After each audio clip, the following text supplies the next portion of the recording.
When I took the night shift at Jackson's Gas and Go, I figured the worst thing I'd deal with was boredom. The place sat out on Highway 287, in the middle of Wyoming's nothing. Just empty plains and that one dying fluorescent bulb that buzzed above the register. Like a trapped fly. It was my first job since dropping out of college. Stan, the owner, handed me a ring of keys, a pack of cigarettes I didn't ask for, and a warning delivered in a flat, humorless voice. Never look into the mirror behind pump 4. No matter what you hear, no matter what you think you see. I gave him a half laugh, waiting for the punchline. He didn't blink, just lit a smoke and walked out, letting the doors slam behind him. The first few nights were slow. A few truckers stopped by, some locals, mostly silent. Everyone who pulled up seemed to instinctively avoid pump 4, even when it was open, even when the others were full. That pump stood by itself under a dim, flickering light, with an old oval mirror mounted on the pole behind it, cracked along the edges and stained, with what looked like rainwater, though it hadn't rained in weeks. I didn't look at it, not really. Maybe a glance through the window. The reflection always seemed a little darker than reality, like it was lagging a second behind, or showing something from earlier. I shrugged it off.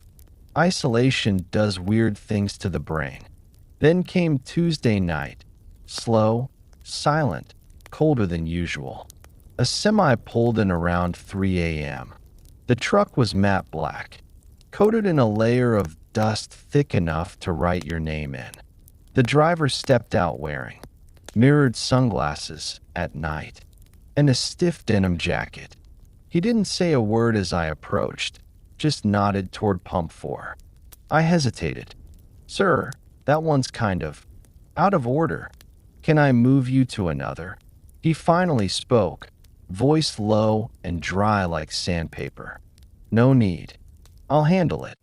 I stepped back, and he walked to the pump like he'd done it 1,000 times before. What caught me off guard was how he stared, not at the pump, not at the price or the nozzle, but into the mirror behind it. Just stood there, motionless, watching himself, or something else. And for one brief second, as I glanced out from the register, his reflection didn't match. The real man stood still, arms down. But the mirror showed him smiling, lips stretched far too wide. Then he turned, climbed back in, and drove off without paying.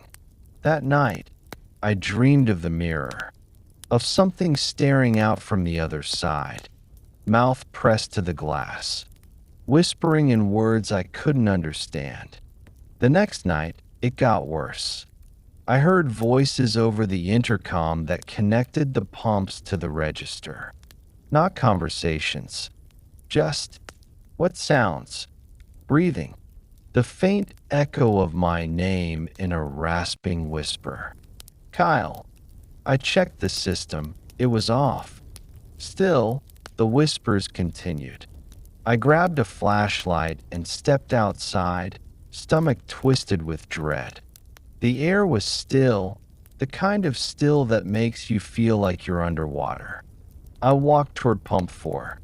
The closer I got, the colder it felt. The mirror looked fogged up, like someone had breathed on it. I leaned in, trying to make out my reflection, and saw a handprint pressed against the inside of the glass. I didn't touch it. I didn't even breathe. I just backed away slowly and went inside, locking the door behind me. I told myself I'd imagined it. Maybe someone played a prank. Maybe the driver was messing with me. But I couldn't shake the feeling that the mirror was watching. Not reflecting, watching. On Friday, I cracked. I had to know. It was quiet, dead silent. No cars. No stars. Even the coyotes were missing that night. Something about the darkness felt deeper, heavier. I stepped outside, flashlight off. The only light came from the gas station behind me, casting my shadow long and crooked across the pavement. I stood in front of the mirror, inches away. It was clearer than ever. I saw myself, same tired eyes, same hoodie, same awkward stance. But then it shifted. The reflection blinked. I didn't. It raised its hand. I didn't move. Then it smiled. Not like me. Not at all like me. Its mouth stretched too wide. Its teeth were wrong. Too many. Too sharp. Wet. I couldn't move. Couldn't scream. The mirror figure pressed its hand against the glass. A crack appeared beneath its palm. I stumbled back, heart jackhammering in my chest, and ran back inside. My breath fogged up the window as I stared out at the mirror. The reflection was still smiling, still watching. I called Stan the next morning. He didn't answer. His voicemail was just static. That night, I tried to take a picture of the mirror with my phone. When I opened the gallery, the photo wasn't there. Just a black screen. Then my phone buzzed once. A new image appeared. It was me, standing outside the mirror. Only, the background wasn't the gas station. It was ruins. Charred wood. Twisted steel. Like the place had burned down. And I wasn't alone in the photo. Something stood behind me. Just a silhouette with long fingers wrapped around my shoulders. The caption under the image said, "We see you now, Kyle." I dropped the phone and backed away. The lights flickered, then went out for exactly 13 seconds. When they came back on, the mirror was gone. Not just broken, completely gone. No pole, no glass, just cracked pavement where pump for used to be. I left that night. Didn't even lock up. 2 days later, I drove past the place on my way out of the state. There was no Jackson's Gas and Go. Nothing. Just empty land. And a patch of dirt with a single oval hole. Like something had been ripped out of the ground. Sometimes I wonder if I'm still on the right side of the mirror. Because lately, when I look at myself in glass, in windows, in phone cameras, I don't always blink when I do. I've worked night shifts for years, but the one stretch that's still etched into my mind was the 2 months I spent at a rundown gas station, just off Route 66 in New Mexico, middle of nowhere. No city lights, no passing traffic after midnight, just desert, silence, and the buzz of flickering neon.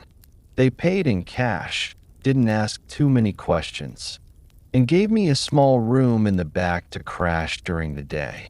I was trying to stay off-grid for a while. Let's just say I owed money to the kind of people who don't send reminder texts. The only regulars were old truckers and weird drifters heading west. Most didn't talk. The ones who did, I wish they hadn't. One night, a little after 3 a.m., a car pulled in. It was an old Lincoln, probably from the 70s, painted dull brown and covered in dust. The engine idled like it hadn't been turned off in years. The man who stepped out wore a brown trench coat, too heavy for the desert heat. He had this off-white cowboy hat pulled low over his eyes and skin pale, like he hadn't seen the sun in months. He didn't look at the pumps, didn't go for snacks. He just stepped up to the glass window and stared straight at me. Then he said my name. "Evening, Ryan." That stopped me cold. I never wore a name tag. The station didn't even have my real ID, just a fake name on a payroll stub I gave the manager. "Sorry, do I know you?" I asked, trying to keep my voice from shaking. He tilted his head slightly. "Not yet. But I've seen you before. A long time ago. You were 7, maybe 8. You were wearing a red baseball cap, crying by the swing set at your grandma's place in Kansas. My stomach dropped. There's no way. No one here knew I was from Kansas. I hadn't spoken to my grandma in over a decade. I stared at him, searching his face. He had that paper white skin, deep crow's feet, lips too thin to hide his yellowing teeth. And then he took off his hat. I nearly dropped the coffee pot in my hands. He looked like my father. Not just a resemblance. He looked exactly like him. Same dimpled chin. Same scar on his left eyebrow. The same dead stare. But that was impossible. My dad disappeared when I was 13. Vanished off the map. The police said maybe he skipped town. I figured he was dead. But here he was. A little older, sure, but him. I know what you're thinking, the man said. But I ain't who you think I am. Not really. I backed away from the counter, heart hammering. My mouth was dry. What the hell do you want? He didn't answer, just reached into his coat and pulled out a tiny cassette tape. An actual tape. He slid it under the bulletproof glass. When you're alone, he said softly, play this, but only once. Then he turned, walked out to his car, and drove off without ever pumping gas. I didn't sleep that day. I just stared at that tape. It had no label, no date, just a crooked scratch across the front like it had been chewed up and repaired. Later that night, around 4 a.m., when everything was dead silent, I locked the doors and slid the tape into the ancient cassette deck behind the counter. For 10 seconds, nothing. Then static. Then a voice. It was a child crying, whimpering. Then the sound of wind chimes. Dogs barking. A woman screaming. And then my own voice. From when I was a kid. I didn't mean to do it. I heard myself sob. He was already bleeding. I just wanted him to stop. Then a pause. Another voice, deeper, gravelly, whispered, "We remember everything you forget." The tape ejected on its own. I sat there frozen, cold sweat dripping down my back. I didn't remember ever saying that. I didn't remember anything like that happening. But my voice, it was undeniably me. 8, maybe 9 years old. I started having dreams after that. Of my dad sitting in the driver's seat of that old Lincoln, staring at me through the windshield with bleeding eyes. Of a swing set rusting in the wind. Of a shovel, dirt, screaming. The next night, I asked the manager if I could review the security footage from the night before. He gave me a side eye and said the cameras hadn't worked in 5 years. I checked anyway. Every camera feed, black screen. Except one. Pump 3. There he was. Standing still. Just standing. For nearly 20 minutes. Not moving. Not breathing. And in the reflection of the station window, I could see him smiling. Except his smile didn't match his real face. The reflection was wider. Like it was grinning with something else's mouth. Then the tape glitched and cut to static. I left the next morning. Didn't pack. Didn't take my last paycheck. I just drove west until the tank was empty. The weird part, 2 weeks later, I saw an obituary in a diner near Flagstaff. Local gas station clerk found dead in storage closet. No signs of struggle.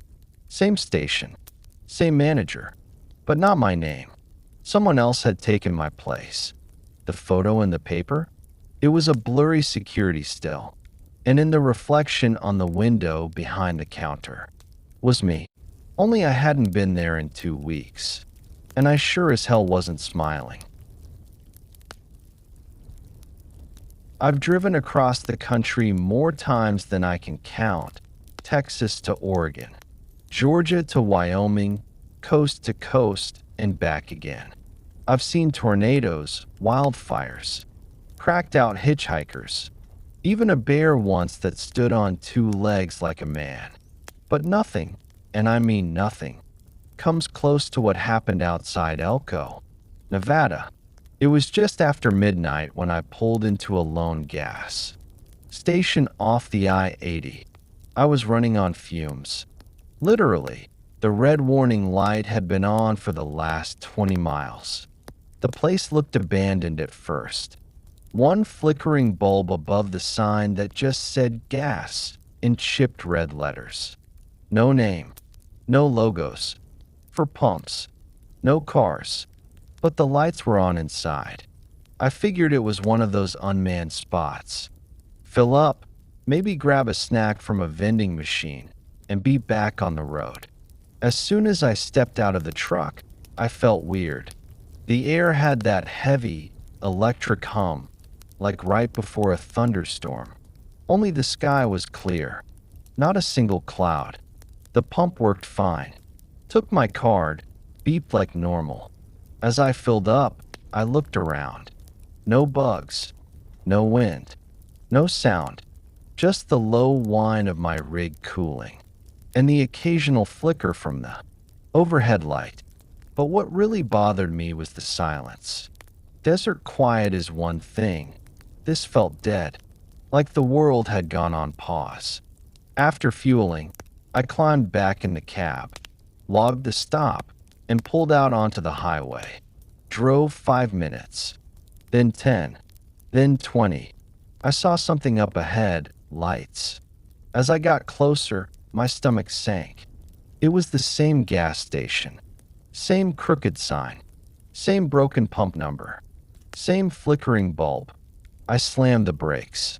Thought maybe I'd taken the wrong turn. Or maybe I was just more tired than I thought. But no, I checked my GPS. I had been driving straight the whole time. I looked behind me. Just open desert. No tire tracks. No road. Just empty black. I pulled into the station again. Everything looked exactly the same. The fuel meter still read full, but the pump still offered to refill. This time, I went inside. The automatic door slid open with a slow hiss. Inside, the shelves were half-stocked with off-brand snacks, old newspapers from 1993, and bottles of cola that hadn't been sold since Clinton was in office. There was no clerk, just a buzzing TV on the back wall, playing static. Then it flickered. For a second, it showed me, standing outside the store, pumping gas. Only I hadn't walked in yet. Then it cut back to static. I turned around and left, heart pounding. As I stepped outside, the air felt heavier, the shadows longer. The truck door was closed, which was strange since I'd left it open. I opened it, climbed in, and drove again. Straight. Fast. I didn't look back. 15 minutes later, the lights appeared again. Same gas station. Same everything. I kept driving. 30 minutes. Same station. I started screaming. I veered off the road at one point, thinking maybe I could just go off-grid and wait for daylight. I parked in a dry creek, cut the engine, and sat in silence. Then I heard the gas pump beep. It was coming from behind me. I turned. The gas station was there, right behind me. Same sign, same flickering bulb. Only now, someone was standing by pump 2, facing away from me. Their figure was tall, pale, dressed like a clerk from the 50s. One of those old uniforms with a name patch. I stared. They didn't move, didn't flinch. I blinked. They were closer, still facing away. I blinked again. Gone. I threw the truck into gear and floored it. Didn't care about the road anymore. Just drove until my eyes blurred. Eventually, I saw a different light. A diner. Real. Loud. Music playing. People inside. I parked, stumbled in, probably looking like I'd been hit by a truck. A waitress came over. Mid-40s. Blue eyeshadow. Real person. She gave me coffee. I asked if she knew the gas station down the road. She went pale. You saw it. She whispered. I nodded. She leaned in close. You gotta burn your clothes. Everything you had with you when you went there. Toss your phone. Your watch. Anything electronic. I thought she was crazy, but I listened. That night, I burned my jacket and threw my GPS into the trash. 2 weeks later, I drove past that stretch of highway again. There was nothing there, just empty desert. No gas station, no pumps, like it had never existed. And yet, sometimes when I drive alone at night, my rig will suddenly lose a bar of fuel. For no reason. The meter drops. The GPS freezes. And I hear that beep, like something's trying to lure me back. But I don't stop anymore. Not even when I'm running on fumes. I deliver groceries to places no GPS wants to go. Middle of nowhere houses, hunting cabins. Back roads where you lose signal 5 miles before the turn. I drive an old beat-up van and make cash under the table. Easy money. Mostly uneventful. But there's one stop I'll never go back to. Not for any price. It was a foggy night. Around 11 p.m. I was running late after a pickup in Lafayette. My last delivery was way out in the swamp. No real address. Just a pin dropped on a dirt road off. Highway 105. My gas light had been on since Opelousas, and I was praying I'd find a station before getting stranded in Gator Country. Just when I thought I'd be sleeping in the van, I saw lights through the trees. A gas station, small, battered, and flickering like it had been. Pulled out of the 1950s. No logos. Just a rusted sign with the word fuel stenciled in black. No brand name. Just fuel. I pulled in, relieved. But something felt off the second I opened the door. The air smelled like metal and mildew. There were no bugs buzzing under the lights. No music.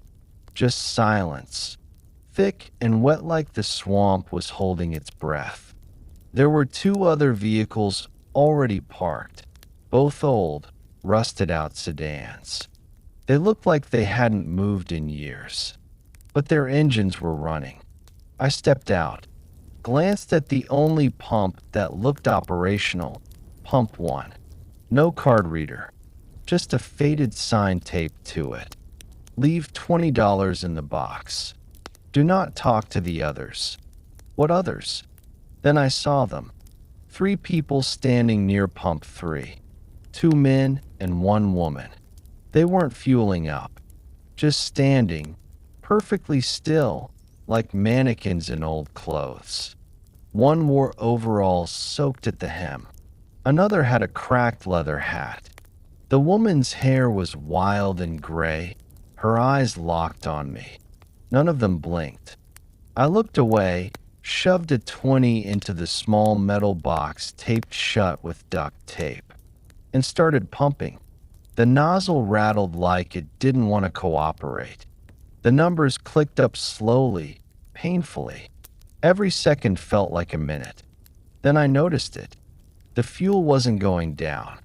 The meter said I was pumping, but the tank stayed full. And the hose, it was warm. Then I heard it. A wet slurping sound. Not from the nozzle, from beneath the van. I stepped back. Thick, dark fluid, way thicker than gas, oozed out from under my van and slithered back toward the pump. I dropped the nozzle. When I looked up, the 3 people were closer, still staring. No footsteps. No sound. Just closer. I opened the door to my van and reached for the keys. They were gone. Then I heard the woman speak. "You brought it fresh," she said. Her voice didn't sound right. Too smooth. Too calm. Like it had never been used before. One of the men sniffed the air and smiled. His teeth were all the same size, small, gray square. The second man reached under his shirt and pulled something out, a mason jar filled with the same black sludge that had leaked from under my van. He opened it and poured it into the pump. The lights flickered. Then I heard the rumbling. Beneath the station, something alive, breathing. The ground shuddered softly, like the earth itself had indigestion. The pumps hissed, and the fluid in the jar disappeared in seconds. I ran around the van to check the other side. My tires were gone. Not flat, gone. Clean rims. No trace of rubber. I turned back toward the road. Nothing but fog. The woman stepped forward and whispered something to the other two. Then she smiled at me. That same, too wide, too still smile. "You fed it well," she said. I didn't wait to hear more. I bolted around back, hoping for a phone, a tool, anything. But what I found was worse. Behind the station was a pit. A wide, open sinkhole lined with rotted tires, bones, and rusted-out car parts. The smell hit me like a punch. To the gut, like blood and gasoline, and something rotting in the heat. At the bottom, I saw movement. Something shifted in the dark. It was huge, slick, breathing, and there were fuel lines running straight into it from the station. I realized then, this station didn't serve customers. It lured them.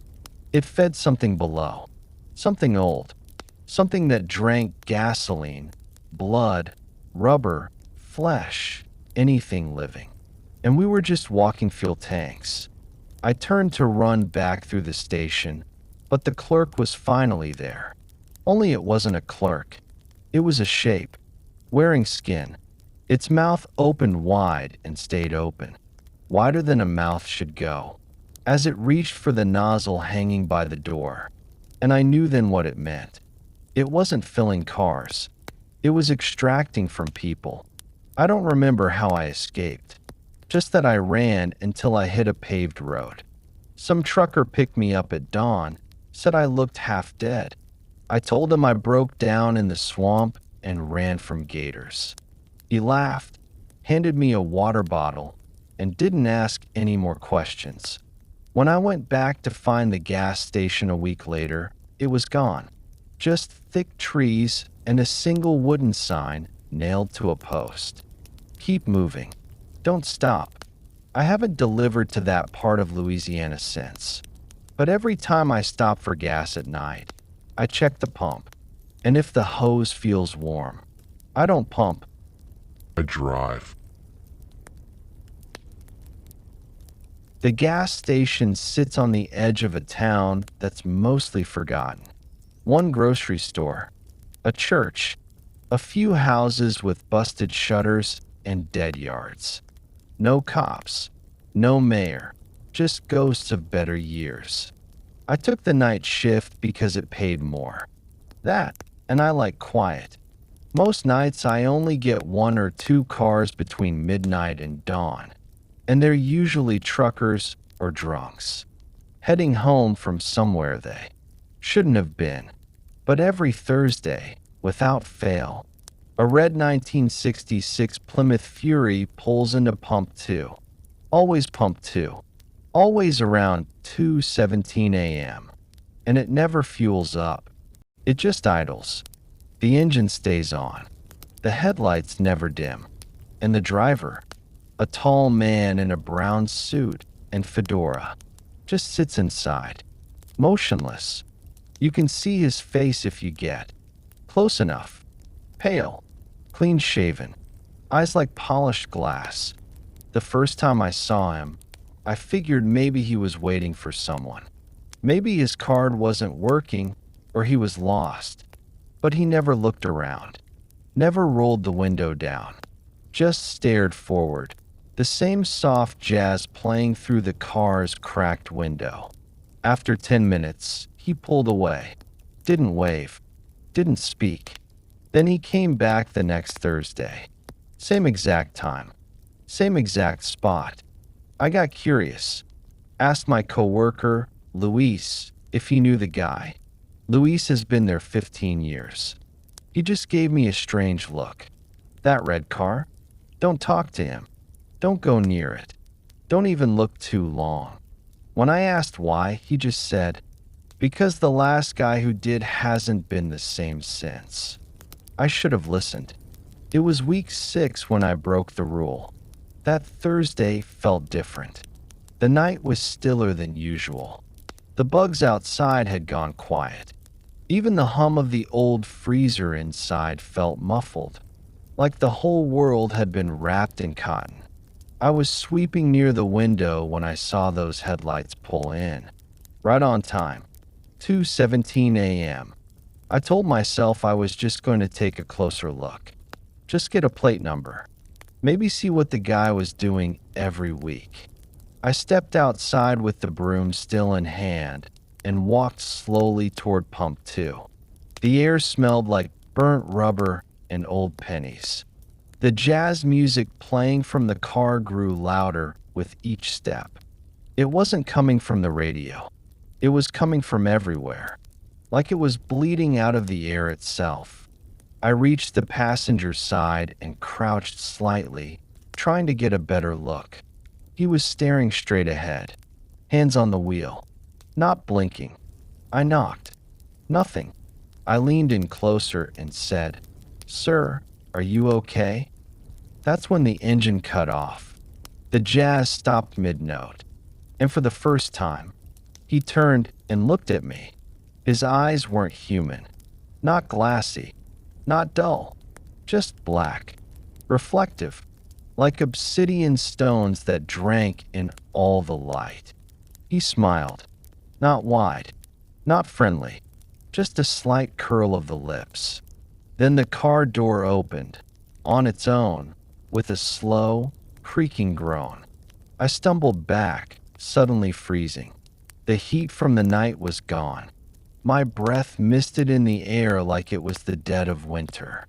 I turned to run, but the station was gone. Just empty fields and darkness. No pumps, no lights, no road. Just flat earth and the low hum of that damn jazz somewhere behind me. Then I blinked, and I was back, standing inside the store, holding the broom. The clock said 2:18 a.m. The car was gone. My heart was hammering. I checked my phone for percent battery, even though I'd just charged it. My watch said 3:42. The station clock said 2:18.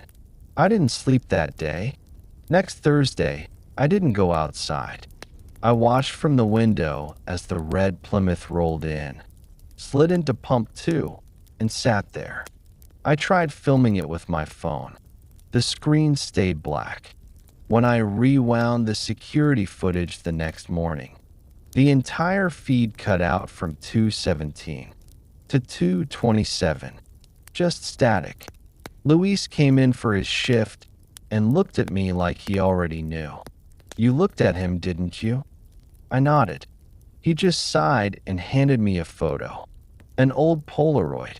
Faded, yellowed around the edges. It showed a gas station, this gas station, sometime in the 70s. And parked at pump 2 was the same red car. "I've been here 15 years, Luis said. "That car was here before me. My uncle worked here before me.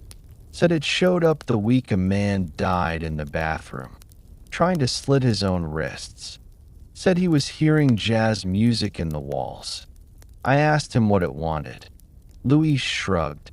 I don't think it wants anything. I think it remembers, like a scar that keeps opening. I've seen it every Thursday since. I don't go near it.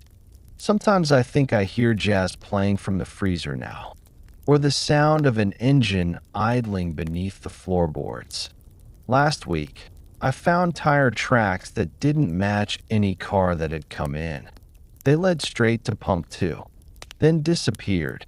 And this morning, I found a receipt in the register tray with no transaction listed.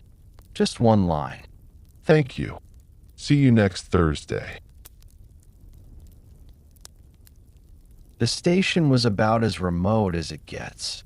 Just one road cutting through miles of red rock and sand, with no nearby towns, no Wi-Fi, and no cell signal.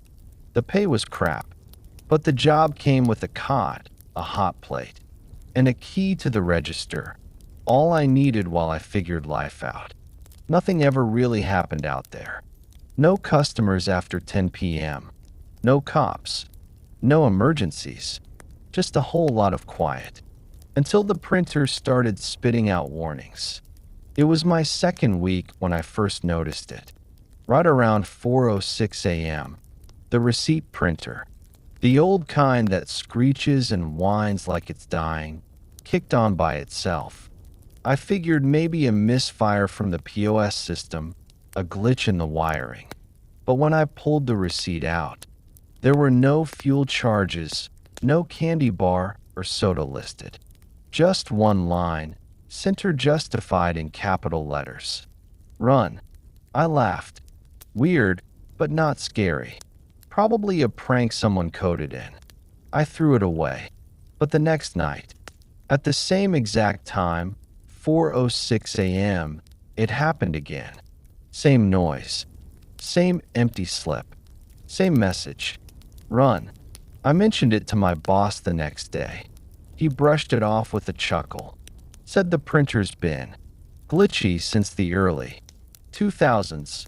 That's all. I wanted to believe him. But on night 4, it got worse. This time, the slip said, "He's coming." 4:11. The printer timestamp matched. Exactly 4:06 a.m. That gave me 5 minutes. I didn't know what to do.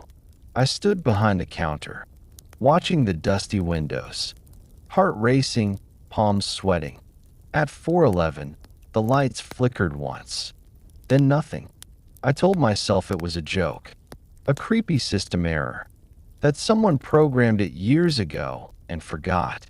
But it kept happening. Every night at 4:06, the printer screeched and printed a warning. And the message changed. Run. He's outside. He knows you're reading this. He likes when you stay. I stopped sleeping at night. I kept a baseball bat behind the counter. I unplugged the receipt printer. It still printed. I cut the power to the register. It still printed. One night, I taped a camera to the ceiling and aimed it at the register, trying to catch whatever was triggering it. I reviewed the footage the next morning. At 4:05 and 52 seconds a.m., everything looked normal. At 4:06 and 1 second a.m., the lights flickered. And at 4:06 and 3 seconds a.m., a shape appeared just for a single frame. It looked like a man, but too tall, arms long, skin gray and tight like dried rubber. No eyes, just indentations where they should have been. And it was standing behind me. In the next frame, it was gone. I quit the next day, told my boss I was done, packed up my stuff, but before I left, something made me check the register one last time. Curiosity, maybe, or guilt. And there it was. A receipt already printed. No timestamp. No beep. Just sitting in the tray. Too late. I drove 30 miles without stopping. The sun was rising behind me, turning the desert gold. And I was starting to breathe normal again. Then my dashboard beeped. Low fuel. I glanced down. I had a full tank when I left. But the needle was on empty. I pulled over, popped the trunk, and found a fresh receipt jammed under my windshield wiper. I hadn't stopped, hadn't seen anyone, But there it was. You never left. My phone started ringing, even though I had no signal. The screen was black, but I could hear static. And beneath it, a faint whisper. My name. Over and over again. Evan. Evan. Evan. I threw the phone into the sand. Got back in the car. Turned the key. The gas station was in front of me. I had driven 30 miles away. Now I was back. No other roads. No skid marks. No explanation. I've tried leaving half a dozen times. Different routes. Different hours. I wake up the next night in the cot behind the counter. Clock blinking 4:05 a.m. The printer always chirps. Always at 4:06. And now the messages are worse. More personal. You could have run. You're his favorite now. He's inside. I haven't seen the creature again. Not in full. But sometimes, around 4:10, the shadow under the counter doesn't match mine. Or the reflection in the front window blinks when I don't. And last night, the receipt didn't print. The register stayed quiet. For the first time in weeks, I exhaled. Maybe it was over. Then I turned around. The man was standing inside the counter booth. No footsteps. No warning. Just there. His mouth was too wide. His arms too long. His chest heaved like he was breathing for the first time. And he was holding something in his hand. A receipt. He didn't give it to me. He just held it to his own chest. And whispered, "One more. For the drawer." Then he was gone. I never saw the paper again. But I've got a feeling it's been printed already. Waiting for someone else. I started working at the gas station off Highway 138 after moving to Oregon to get away from everything. Small town, fewer people, lots of trees. It was quiet. Too quiet. The station was just me and my manager Gary, an old-timer who chain-smoked like it was still legal inside. My job was the overnight shift, 9 p.m. to 5 a.m. 8 hours of emptiness, gas fumes, and crickets. The place was standard, 2 pumps, dusty aisles, 1 dirty bathroom, and a walk-in ice freezer out back. The kind you load with bagged ice and forget about. I'd check it maybe once a night to restock the front cooler, until I started hearing breathing inside it. It was faint, wet, heavy, like someone asleep but dreaming hard. I heard it for the first time in week 2, around 2 a.m., when I went to grab ice. I opened the door and froze. Not from the cold, from the sound. I called out, "Gary." No answer. I stepped inside. The bags of ice were stacked. Nothing looked out of place, but the far corner of the freezer was unusually dark. No light reached it. I leaned in and heard the sound again. Inhale, exhale. But when I turned, nothing was there. I stepped back, closed the door, and chalked it up to old compressors and overthinking, until the bags started moving. 2 nights later, I came in and saw something weird. The ice count was off. We log every bag we sell, and I hadn't sold any that night. But the freezer was 3 bags short. I checked the camera feed. The outside camera showed no one going near the freezer. The inside cam, static, just for 2 minutes. Around 1:47 a.m., when the feed came back, 3 bags were gone. I told Gary. He muttered something about kids playing games and said not to worry, but he looked pale, like he knew something. I pressed him. He just said, "Don't go in there after midnight. That thing doesn't like being watched." That thing. I laughed at first, until it knocked back. A few nights later, I had headphones in while restocking shelves when I heard a loud bang from the back. The freezer door. I peeked out, no one around. Then it knocked again, 3 times. Deliberate. Heavy. I opened the door a crack and felt it instantly. Not cold, but warm air rushing out. Impossible. It was 10 degrees Fahrenheit in there. It should have blasted me with frost. The light was out. I flicked the switch. Nothing. Then the door slammed from the inside. I screamed and ran back inside the station. Called Gary. No answer. I left it alone. The next night, it got worse. I was inside, cleaning the counter when the front door opened.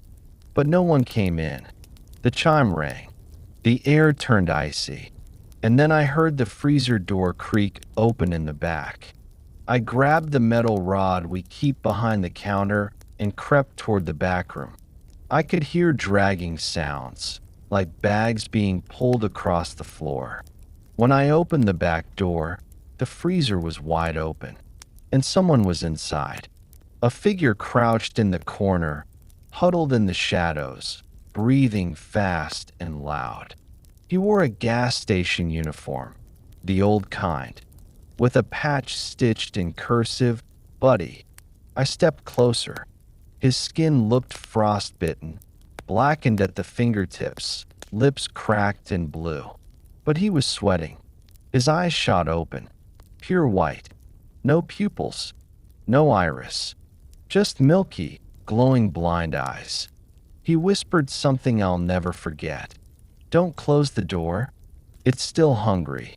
Then he crawled deeper into the dark corner and vanished. Gone. I told Gary everything the next morning. His face dropped.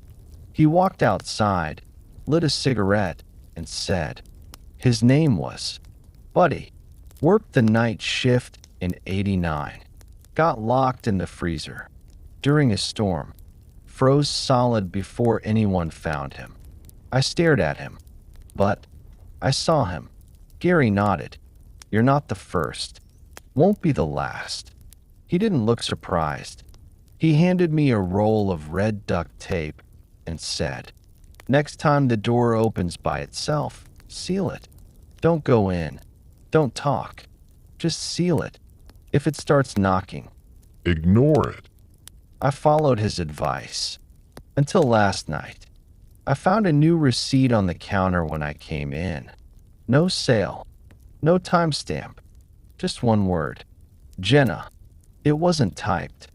It was scratched into the paper. Nails or knife. Maybe. And at 2:03 a.m., the knocking started again. Louder this time. Not 3 knocks. 7. Then silence. Then a voice behind the door. "It's cold. Can you let me out?" I didn't move. It tried again, sounding just like Gary this time. Then like my mother. Then like me. I sealed the door, and I haven't opened it since. But every night, I see frost forming on the windows. Not from the inside, from the outside. Like something's breathing on the glass. And the tape? It peels itself off, little by little. Soon, it'll open. And this time, I don't think it's coming out alone. The gas station I run isn't on any map you'd trust. We're a half hour from the nearest town, surrounded by dead scrub and red rock. No streetlights, no Wi-Fi, just long roads and long nights. People stop here when they're desperate, out of gas, out of options, or out of luck. That's when Pump 6 lights up. It's a relic. Rusted, chipped. It's screen blank unless it decides otherwise. We've had it checked, rewired, even replaced the circuit board. Didn't matter. It stays dead. Until it's not. I first noticed the pattern 6 months after I took the job. Some college kid in a beat-up Camry pulled in around midnight. He looked like he hadn't slept in days. Eyes sunken, voice shaking. Said he'd been running from someone all the way from Texas. I offered him. Pump 2. Card reader wasn't working. So, reluctantly, I pointed him to Pump 6. As soon as he slid the nozzle in, the screen blinked on. He smiled. I didn't. That was the last time I saw him alive. His body was found in a drainage ditch 15 miles down the road the next day, throat cut, still wearing the same hoodie. I didn't think much of it until it happened again. And again. Always pump 6. Always the same thing. It doesn't work unless it's a late-night customer. And that customer dies soon after. Sometimes it's an accident. Sometimes it's suicide. Once, it was a man who vanished completely. All they found was his running truck still at the pump. The hose dangling, fuel puddled under it. My night clerk, Jessie, noticed it too. She begged me to shut it down. I even taped a sign across it once. Out of order, do not use. Didn't stop the pump from turning on the next time someone pulled up. 2 weeks ago, it escalated. A woman came in just after 2 a.m. She was crying, mascara smeared, and her hands were shaking so bad she dropped her wallet. Said she'd just left her husband. Said he'd threatened her life. I gave her coffee, let her calm down inside. I told her she could stay as long as she needed. But she said she had to keep going. Her tank was empty. I walked her out, intent on guiding her to pump 4. But as soon as we passed pump 6, it lit up, screen blinking like it was calling her. She paused, drawn to it. I told her not to. She hesitated, then walked to it anyway. Hey, she said, this one works. I felt cold all over. Desert nights can chill you, but this was different. Like something was watching, waiting. She pumped her gas, smiled at me, said, thanks for being kind. She pulled out of the lot. 30 minutes later, she was hit head-on by a semi. Dead on impact. I couldn't sleep that day. I reviewed the security footage over and over again. And that's when I saw it. A figure. Behind her car. Barely visible. Long limbs. Pale. No eyes. Just standing. Watching. Then the footage glitched for a second. She was gone. But the figure stayed for exactly 6 seconds longer. Then vanished too. The next night, I unplugged pump 6 completely. Ripped the power cable from the junction box myself. At 2:14 a.m., it turned on anyway. Display flickering.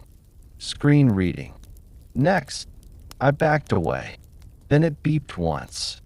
Receipt printed. No fuel was pumped. The slip just read, Travis, for 37 a.m. That was my name. And a time.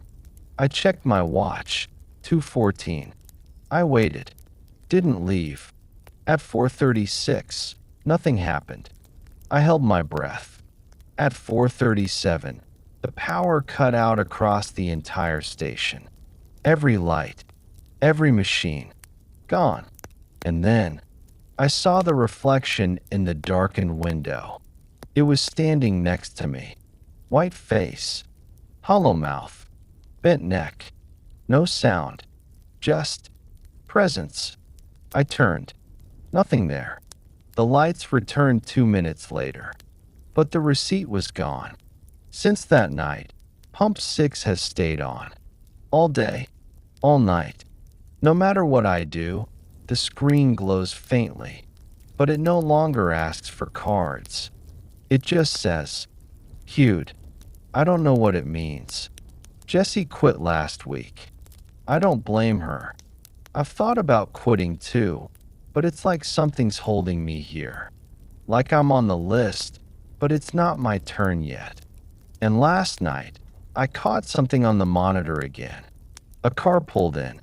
No one got out. No one was inside. But the pump turned on. It filled 3.6 gallons.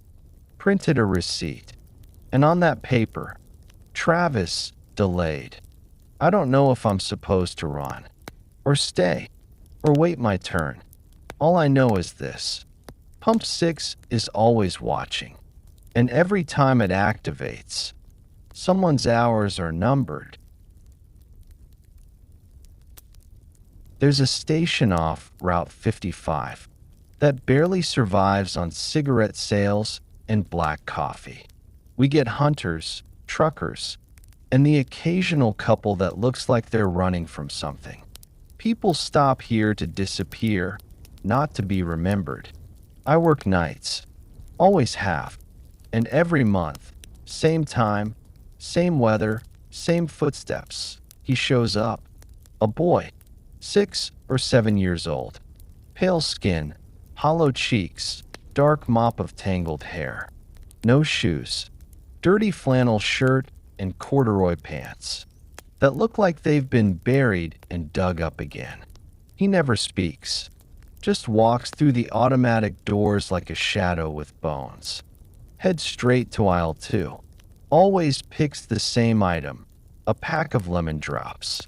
Then he comes to the counter, reaches into his little coat pocket, and drops 4 human teeth into the tray. Real teeth. White, yellowed at the root. One with a metal filling. One chipped like it came from a struggle. Then he leaves. No receipt. No thank you. No car outside. No headlights. No footprints. Just gone. I told my manager the first time it happened. She told me not to make a fuss. You let him do his thing, she said. You take the teeth, you bag them, and you put them in the drawer. Don't ask questions. Don't piss it off. That word hit different. But I did what I was told. Month after month, bag after bag, I kept a drawer full of molars and canines and the occasional tiny incisor. Some were clean. Others had blood still caked on the root. One night, curiosity got the best of me. I threw one of the bags in the trash out back. The boy showed up that night, did his routine, dropped 4 more teeth, then stared at me. Really stared. His eyes weren't normal. They were milky. Not blind, just empty, like he didn't need to see. He already knew. Then, for the first time, he opened his mouth. You lost one. His voice wasn't childish. It was many voices, like a dozen whispers inside a pipe. Then he opened his palm. Inside was the exact bag I'd thrown away. It was dripping. The teeth were soaked in something dark. I took it. My hand shook. He smiled. All his teeth were gone. Gums raw, blackened. Then he walked away. No steps. Just drifted. I never threw another bag out. 2 months later, a new guy named Chris took the shift while I was sick. Nobody warned him. I came back the next day, found the freezer door open, Chris shaking inside it. When I asked what happened, he said, some barefoot kid tried to pay with teeth. I told him to get the hell out. Next thing I know, my nose starts bleeding. My front tooth fell out. I passed out cold. I opened the drawer. There was a new tooth inside it. Chris never came back. People ask why I still work here. Truth is, I don't think I have a choice anymore. Something about the boy ties me to this place. I've tried quitting. Even packed my bags once. Then I got a package in the mail. No return address. Inside, a glass vial half full of teeth. And a note. We pay you to stay. Don't raise the price. Last night, something changed. The boy came in later than usual, around 3:13 a.m. The air outside was thick with fog. Even the bugs were quiet. He walked to aisle 2, grabbed the lemon drops. But this time, he didn't come to the counter. He walked to the back door, the employee-only section. He opened it without touching it and said, "It's time for the drawer to be emptied." I followed. In the storage room, the bag teeth in the drawer were missing. Every bag, every tooth, gone. In their place, a single note. Collection complete. When I turned around, the boy was gone. But the door was wide open. And outside, In the fog, I saw dozens of small shadows. Children, barefoot, silent, all of them missing their teeth, and all staring at the gas station, waiting for something. I locked the doors, closed early, haven't opened since. But just now, a pack of lemon drops appeared on the counter, and beside it, for new teeth, still warm. They told me to never look in the mirror past 3:33 a.m. It wasn't part of the official training, obviously, just something my shift manager, Darnell, muttered the night I started. He pointed at the grimy bathroom in the back, the one where the light always buzzed and the sink never stopped dripping. You can clean in there. Stock toilet paper. Mop. But don't look in the mirror. After 3:33. Don't. Be stupid. I laughed. Thought it was some local ghost story. Until I looked. The station was barely functional. We sold stale gum, expired beef jerky, and more cigarettes than any other location in the county. Nights were slow, and I liked it that way. The mirror itself wasn't anything special. Scratched up, silver peeling at the corners, stained from 1,000 dirty faces. But it was cold to the touch, even in summer. The graffiti above it read, "You see yourself /IT sees you back." I asked Darnell about it once. He just shook his head. Some people say it shows you what's coming. Some say it wants you to see. But once you look past the right time, it never forgets you. For a while, I avoided it. But one slow night, boredom got me. It was 3:32 a.m. I checked my watch, smirked, walked into the bathroom, flicked the buzzing light, stared at myself. Nothing. I leaned closer, inspecting a zit on my jawline when I saw it. My reflection didn't move with me. I turned my head. It blinked late. I tilted left. It tilted right, but slower, like it was catching up, or pretending. Then its mouth moved. Not mine. And it whispered, "You shouldn't have looked." I stumbled back, slamming the door. The buzzing light died. For 3 full seconds, everything went black. When it flickered back on, I was alone again. But something about my face in the mirror was wrong. The bags under my eyes were darker, my hairline thinner, a new scar across my temple. I reached up. Nothing was there, but the reflection kept the scar, smiling wider than I was. After that, things changed. Tiny things at first. I'd stack 5 coffee cups, but the camera feed would show me stacking 6. A bag of chips would fall on its own, and replaying the security cam showed a hand knocking it over. A hand with my tattoo, but I never moved. I tried telling Darnell. He looked tired, hollow. Then he rolled up his sleeve and showed me his arm, a scar I'd never noticed. First time I looked, I lost 3 days. Woke up in the supply closet with blood on my hands, and the mop melted to the floor. I asked what he meant. He just said, "The mirror doesn't show the future. It decides it." I started covering the mirror with trash bags. But every morning, the bag would be gone. Cleanly removed, not torn. Tape still in place, just nothing stuck to it anymore. It wanted to be seen. Then came the worst night. I walked into the bathroom just to refill soap.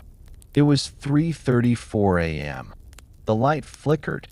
I looked by accident, just a glimpse, and my reflection was already waiting, bleeding from the eyes, mouth twitching into a grin wider than any human face should stretch. It raised its hand, wrote on the foggy mirror with an invisible finger, "Tonight." I ran. I locked the door behind me, duct taped it, moved the mop bucket in front of it. But at 3:40 a.m., The bathroom door swung open on its own. No breeze, no movement, just open. And in the mirror, from across the store, I saw myself still standing inside, watching me. The next day, I quit. But the reflection didn't, because I've seen him now outside, in car windows, in TV screens, in puddles, and every time I blink, he gets closer.